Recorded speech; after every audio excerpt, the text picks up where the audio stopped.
Here's why you should never drink Red Bull, and especially not mix it with alcohol, in my opinion. Sure, 1 can of Red Bull is the equivalent of a cup of coffee, 80 milligrams, but has a whopping 6 teaspoons of sugar, that's 26.5 grams, plus artificial junk and added stimulants.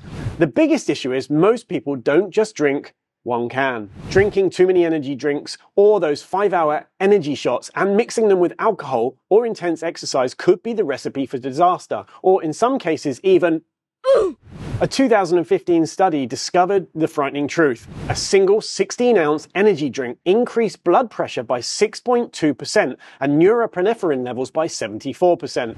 This puts you at risk of heart issues, especially if you already have high blood pressure or a predisposition to heart disease. If you value your health and life, stay away from energy drinks. There are better ways to boost your energy, like cold exposure, sunlight, proper sleep, the right vitamins, clean water with electrolytes, and nutritious food, just to name a few. Did you used to love energy drinks too? If you're new here, follow me for more biohacks and health tips.